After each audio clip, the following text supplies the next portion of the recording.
Welcome back students. Class 10th की political science में second chapter हम लोग स्टार्ट करेंगे अब। और ये सेकंड चैप्टर जिसका नाम है फेडरलिज्म, इसको हिंदी में कहते हैं संघवाद। फेडरलिज्म या संघवाद, ये डेफिनेशन कुछ स्टूडेंट्स ने क्लास 9th में भी कहीं ना कहीं पर देखी होगी, सुनी होगी। और वर्ड मीनिंग के फॉर्म में भी इसको कुछ क्लासेस में स्टूडेंट ने देखा होगा। ये फेडरलिज्म और जो संघवाद है, ये नाम से ही पता चल रहा है। अगर हिंदी का वर्ड देखिए जो इसमें संघवाद है, एक संघीय व्यवस्था की जो व्याख्या की जाती है, जिसमें कुछ गवर्नमेंट के ऑर्गन्स या लेवल्स मिल करके काम करते हैं और पूरा उसमें एक सिस्टम बना होता है, उसी को बोलते हैं संघवाद। तो ये जो फेडरल सिस्टम है, फेडरल गवर्नमेंट है, ये फेडरल वर्ड है, ये दरअसल अमेरिकन गवर्नमेंट और अमेरिकन फेडरल सिस्टम से इंस्पायर्ड है। और वहाँ का ये मेन फीचर रहा है बहुत पहले से ही, क्योंकि आपको पता है कि अमेरिका का जो कॉन्स्टिट्यूशन है वो इंडिया से बहुत पहले ही इन्फोर्स हो गया था, वहाँ पर लागू हो गया था। तो अगर वहाँ से देखेंगे तो पूरी दुनिया में और इंडिया में ये जो फेडरल सिस्टम है गवर्नमेंट का, ये अमेरिका से निकल करके आया और फिर यहाँ तक पहुँच गया है।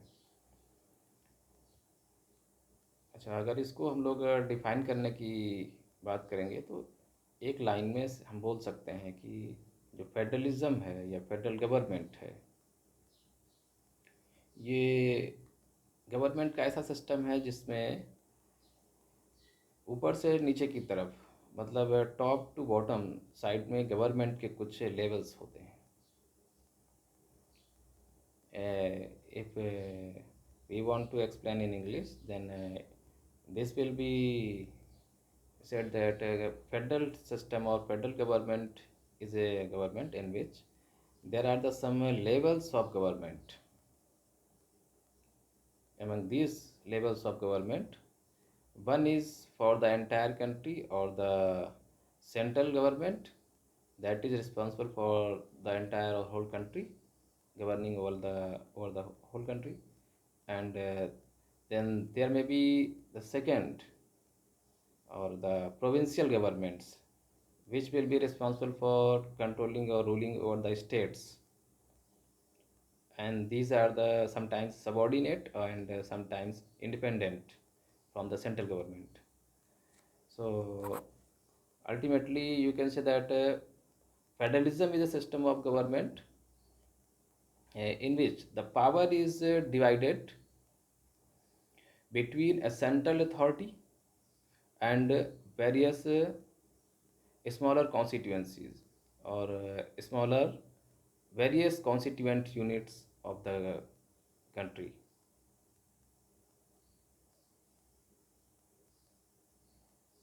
Especially and usually a federation or a federal government has two levels of government.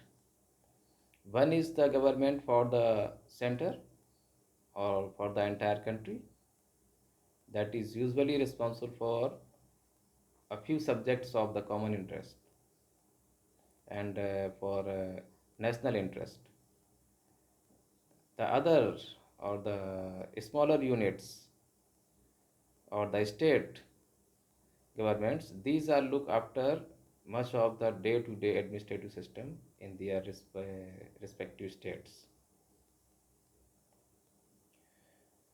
And sometimes these state governments are working under the rules and laws made by the central government, and sometimes these are independent from the central government. आपको जैसे कि पता है कि India में अगर हम लोग वर्टिकल पावर शेयरिंग की बात करें, एक आपको पता था जब लास्ट चैप्टर में हम लोग पढ़ रहे थे फॉर्म्स ऑफ पावर शेयरिंग, तो उसमें एक पॉइंट आया था vertical division of power sharing. तो उसमें ये होता है कि पावर को ऊपर से नीचे की तरफ गवर्नमेंट के डिफरेंट लेवल्स में डिस्ट्रीब्यूट किया जाता है। और उससे पता चलता है कि इंडिया में जो सिस्टम है, वहाँ पर टॉप लेवल की जो सेंट्रल गवर्नमेंट है, यूनियन गवर्नमेंट, उसके पास पावर रिस्पेक्टिवली कहीं ज़्यादा है। और स्टेट गवर्नमेंट्स जो होती हैं उनके पास सेंट्रल गवर्नमेंट के रिस्पेक्ट में पावर्स कम होती हैं, और स्टेट्स को सेंट्रल गवर्नमेंट के अंडर में उनके साथ मिलकर के चलना होता है। और यहाँ पर ये भी कह सकते हैं कि सेंट्रल गवर्नमेंट अपनी पावर का कुछ हिस्सा स्टेट गवर्नमेंट्स को दे देता है। इसके बाद में एक थर्ड ईयर भी है लोकल गवर्नमेंट का, जो 1992 में पंचायती राज सिस्टम आया उसके बाद का।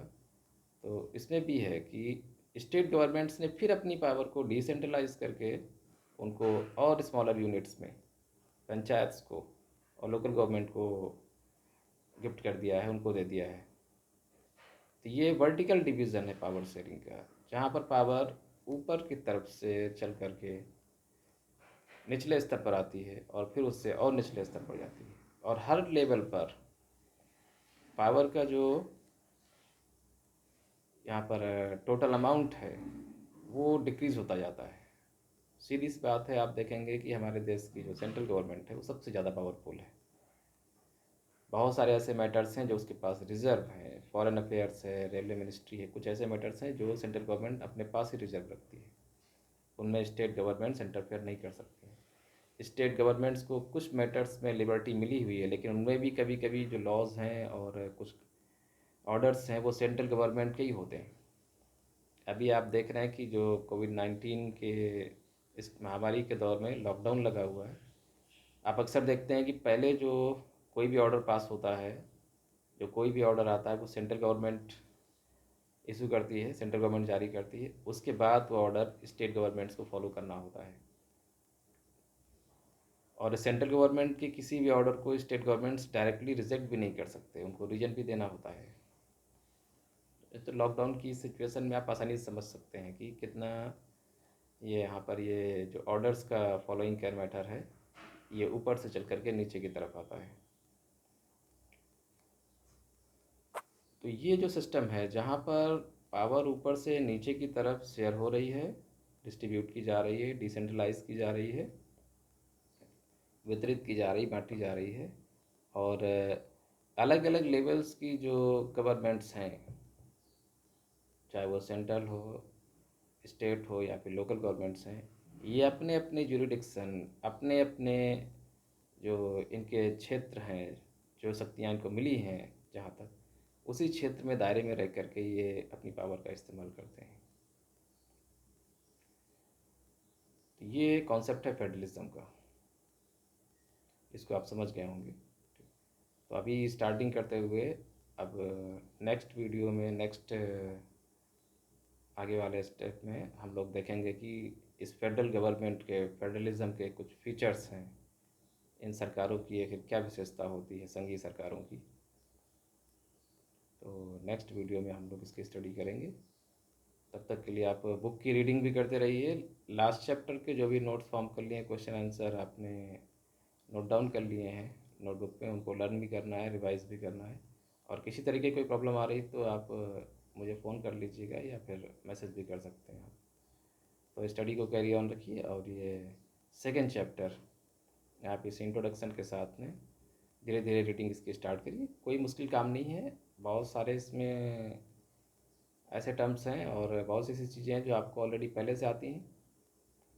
बस धीरे धीरे कनेक्ट होते जाएंगे तो सब चीज़ें ईजिली आपको समझ में आती जाएंगी।